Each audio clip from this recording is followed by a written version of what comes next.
and a year later, my family moved to New Jersey. 2 years later, my sister Ashwini was born, and she's been the biggest blessing in my life. I just love her, and we're super close. My mom used to love home videos, so she would take us like sleeping for hours.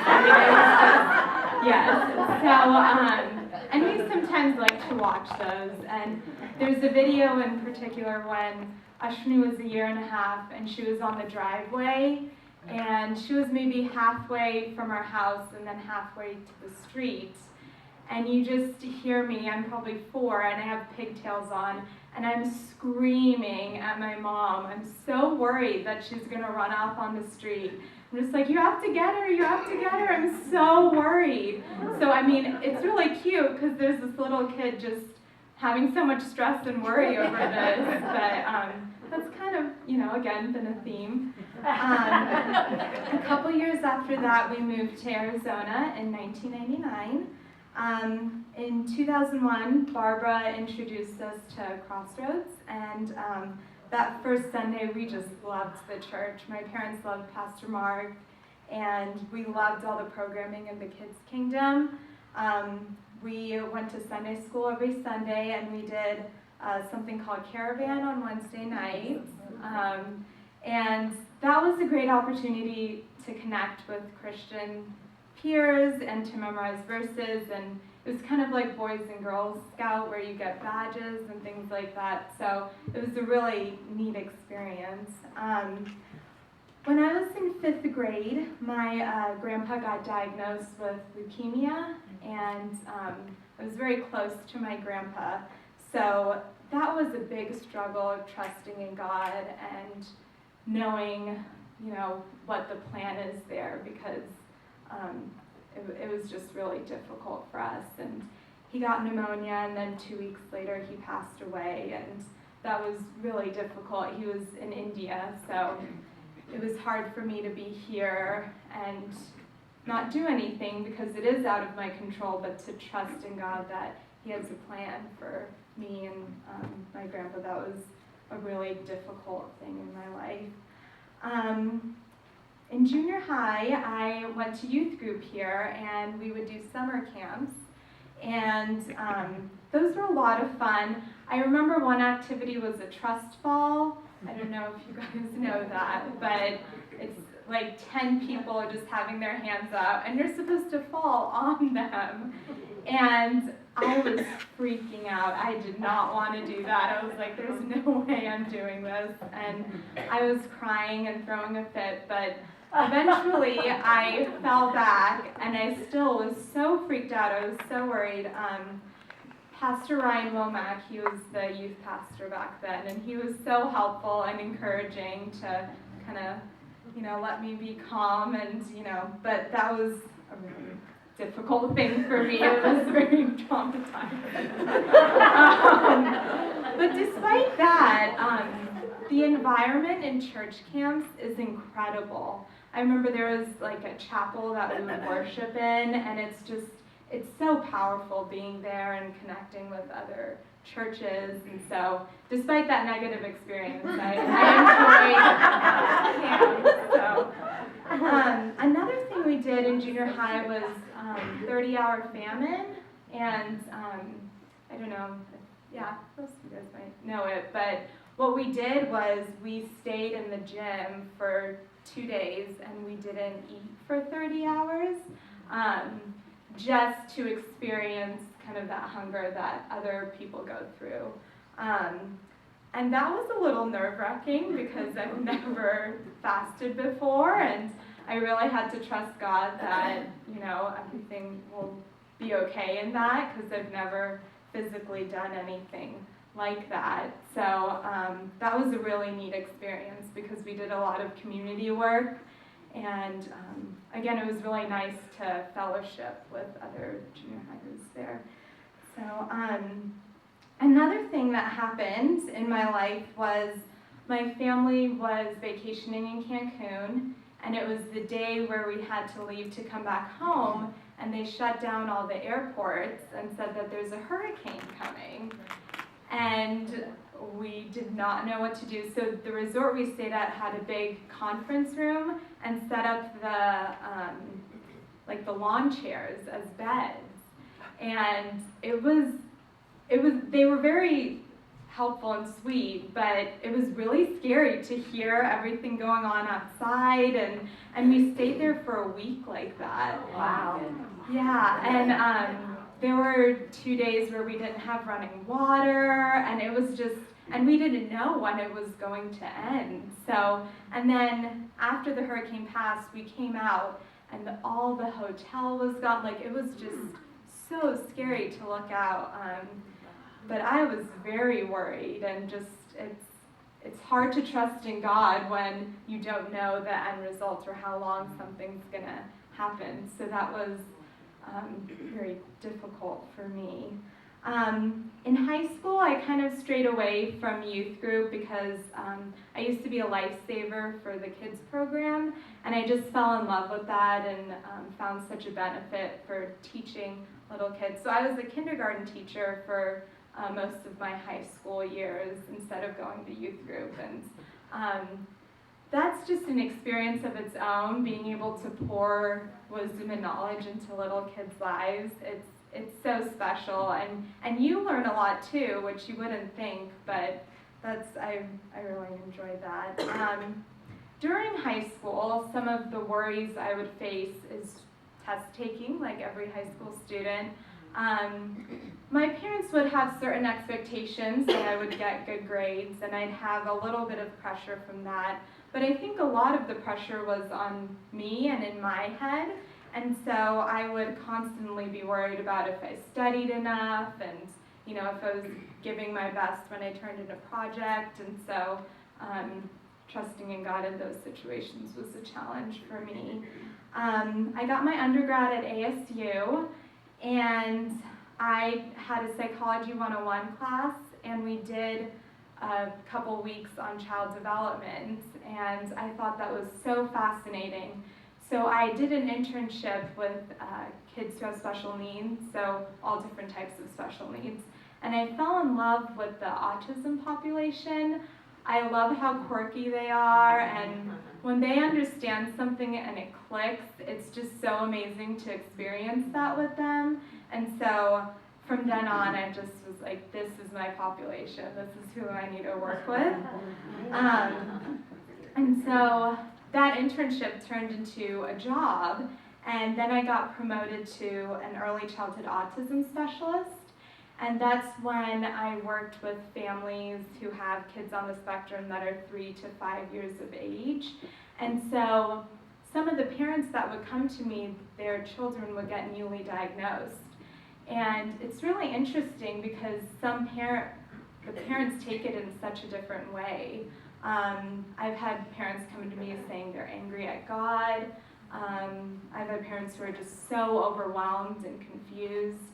And so I think in my prayer life during that position, I would always pray for the parents because their expectations of who their child is altered. And so it's really difficult for families to kind of accept that. And so I'd be part of that where I'd give them resources, but I'd also have to help them navigate through this new thing. So, trusting in God that He would work in their lives was something that was huge in my prayer life during that time. I then got my undergrad and I went to GCU to get my master's in professional counseling. During that time, I didn't have a thesis. I had to do an internship for a semester. And so I worked with foster and homeless youth. And the agency I worked at had a group home site for them. And that was a culture shock, just listening to how mature they are because they were forced to kind of be in the real world. And I'd come to my internship and some kids wouldn't be there, they would just leave.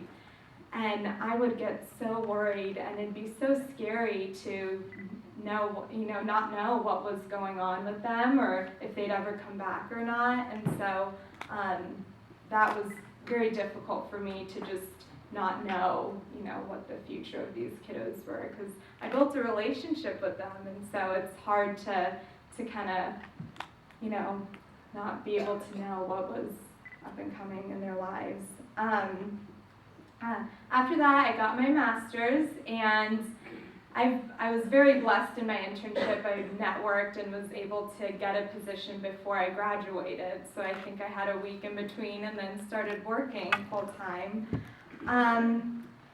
And I was with that agency for 2.5 years, and they had a major budget cut, and they let go of 60 people, and I was one of them. And it was really hard because in a day I had to share with my supervisor where all my clients were. I probably should have mentioned, I was a behavioral therapist for kids on the spectrum, but I had to share kind of where I was in therapy with them. And they gave me a day of benefits, and they gave me a check that they said was active, but when I went to the bank, it was 15 days on hold. So, yeah, so that was an experience that I never had.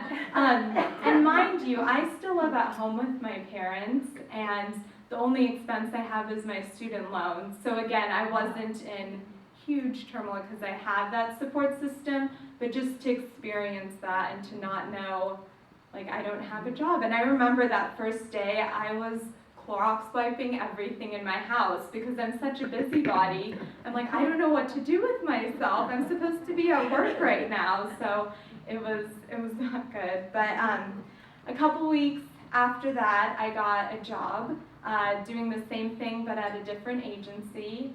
And I was very grateful for that. But those couple weeks was a struggle, again, because I didn't know how long that time period would be. And so right now I am in that position, and things seem to be going well. Like Joyce mentioned, I did become a board member, and it's interesting to kind of see the other side of the church, and there's a lot of trust that I need to have in God, being part of that. So, yes. So, that's my life story. So I'm a therapist that does skill building, so I teach kids different skills, whether it's anger management or social skills. And so I thought today I would share some tools that help me sometimes when I'm worried and trusting in God. Okay, so you guys all have these index cards on your table. If you could take a couple and write down some of your biggest worries, something that you have anxiety over, that you're constantly thinking about.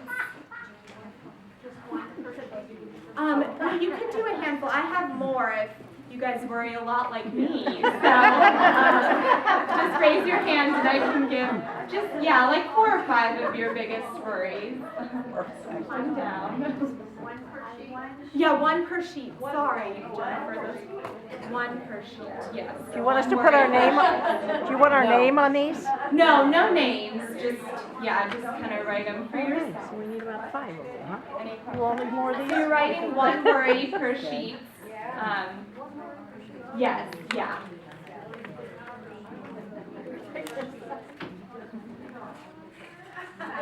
Okay, here's some more. I'll pass them back.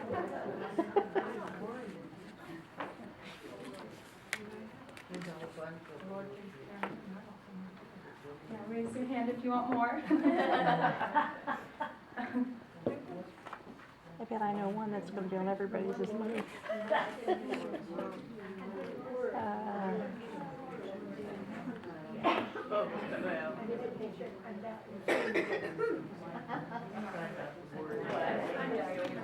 I'm not having trouble right now.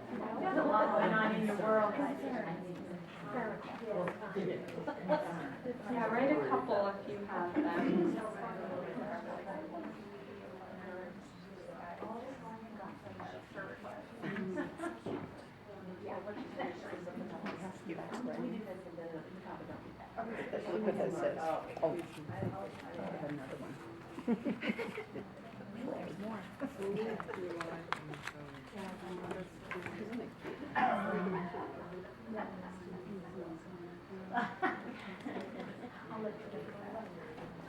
What's everyone You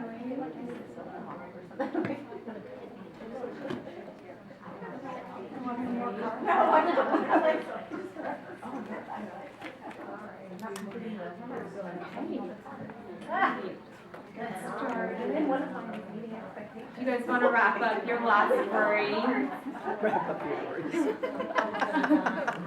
Wrap 'em up. Wrap up writing your last worry, not wrap up with the feeling of anxiety or worry.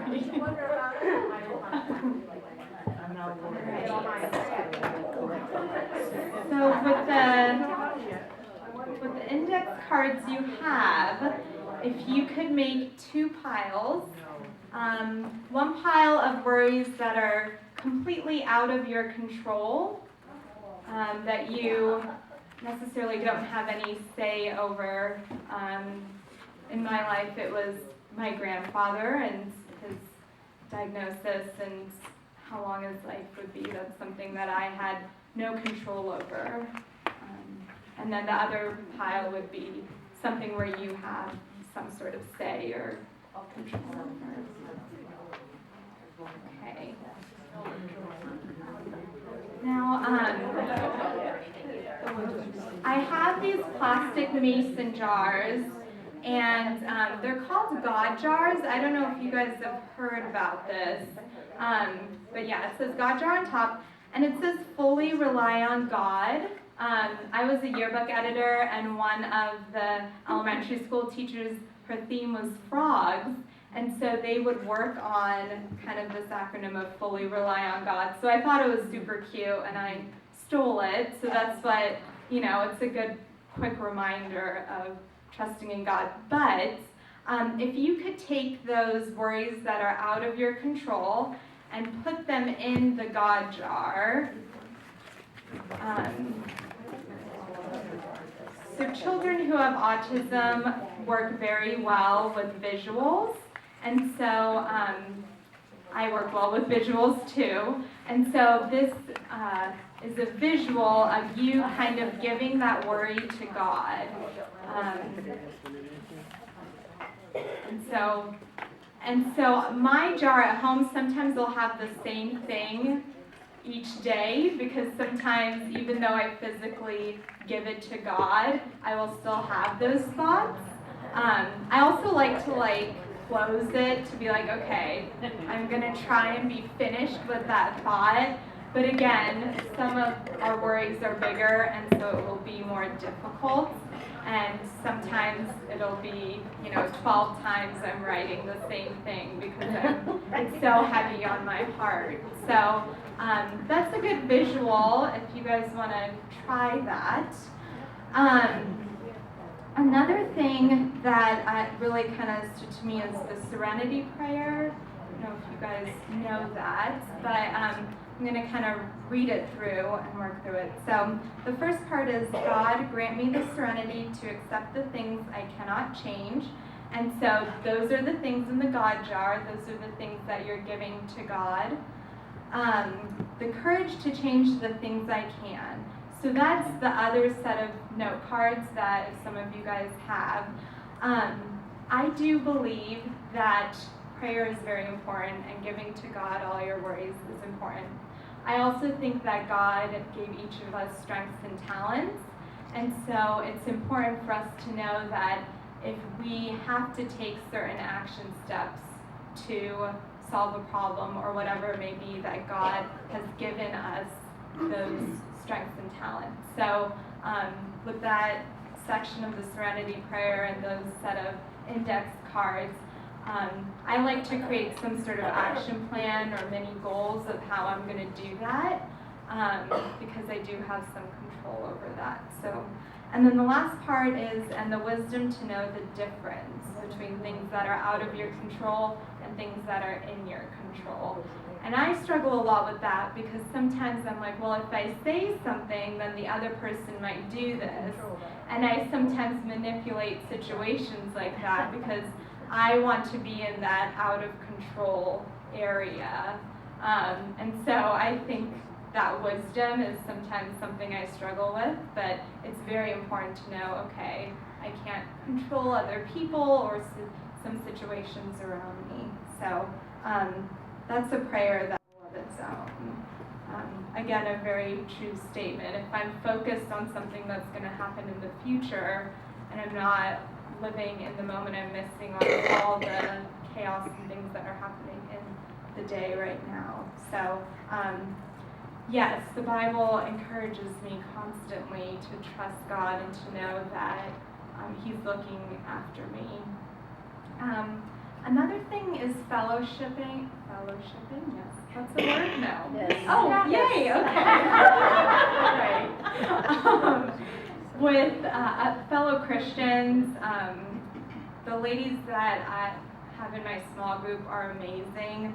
I teach my kids in therapy that there's such a thing as healthy venting, and so sometimes that you just need that, and you need to kind of pour out your worries. And the thing about Christian people, venting to them, is you're part of their prayer life, and so they can pray over things that are heavy on your heart and that you worry about. So I think that's a very important tool as well.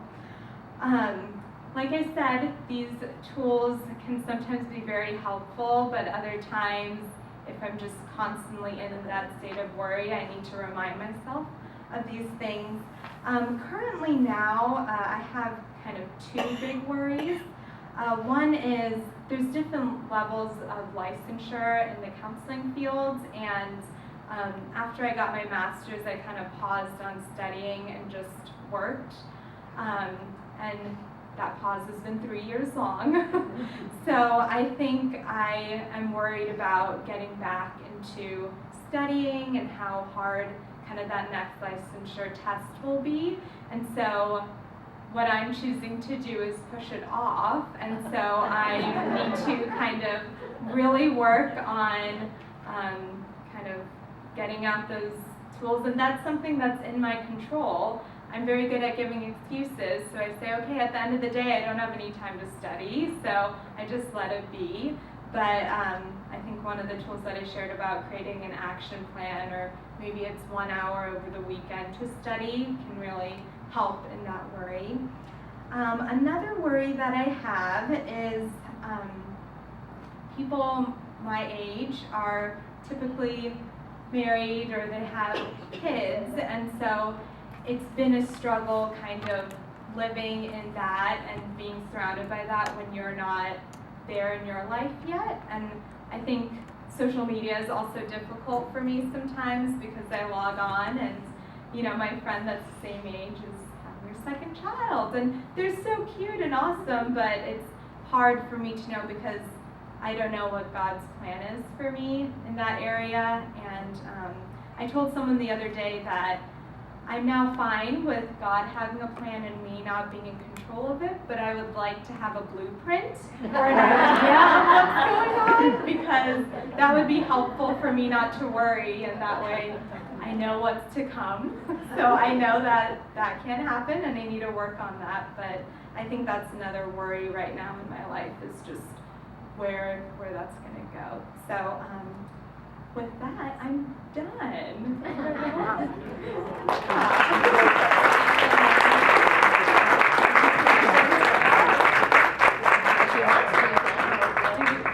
you have questions or no? Okay. Does anybody have any questions?